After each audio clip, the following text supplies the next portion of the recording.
It's Friday, on the streets of Kashmir's largest city.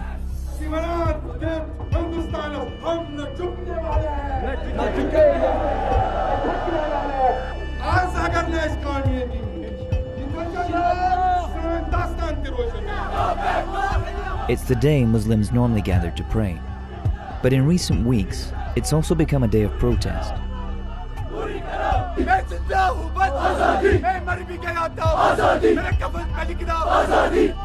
Indian authorities are working hard to keep a lid on displays like this. But they can't change how people feel. There is only one solution! Gun solution! Gun solution! There is only one solution! Gun solution! Gun solution! As protests break out across Kashmir, Indian officials repeat what has become a well-worn soundbite. There has been no major law and order situation reported from across the valley. Life is slowly returning to normal. And situation is returning back slowly to the normal.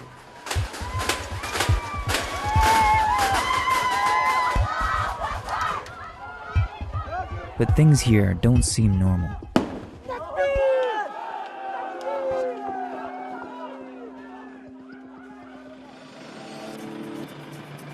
Kashmir has been a conflict zone for decades.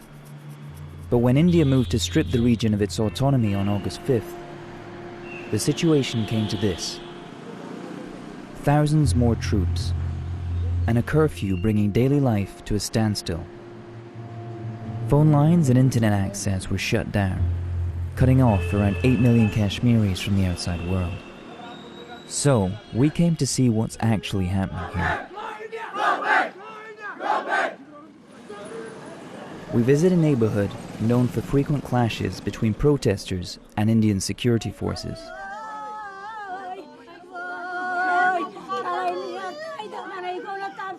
People here are in mourning. Fahmida Shagu was at home with her children and her in-laws on August 9th. Police started firing tear gas at protesters outside.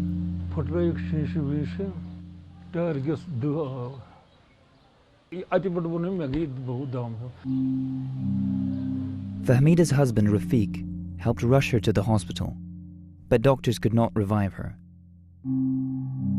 A sudden death and no one to hold accountable. We really demand justice. But from who? I don't know if we'll get justice, my kids will get justice. I don't know.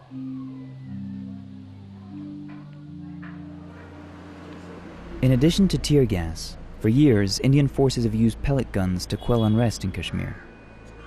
These shotguns fire cartridges full of lead pellets that lodge themselves in the flesh. They are supposedly non-lethal, but can cause life-changing disabilities. Parvez Sofi says he was at home when he heard a commotion outside. When he opened the door to see what was happening, he became a target.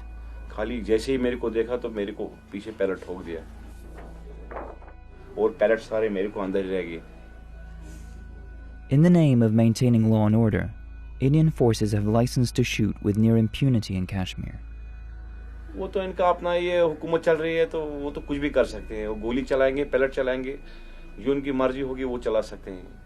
There's no official number for the injured.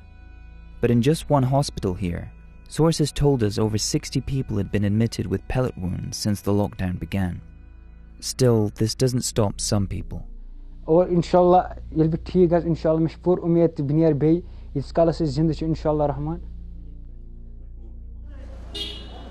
And lives here have been upended in other ways too. This woman's 22-year-old son Mehrajuddin was arrested.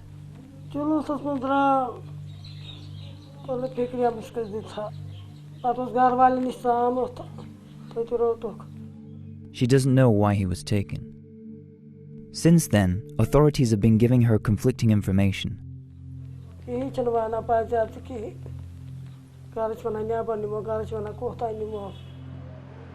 This is not an isolated case. Since early August, thousands have been arrested without being charged, and there's no indication when or if they'll be released. It's their media, they can say anything. They are not showing us what's happening around us. They called it normalcy. Nothing is normal here. my kids. And they're asking me every night why Mama has died. It's really hard.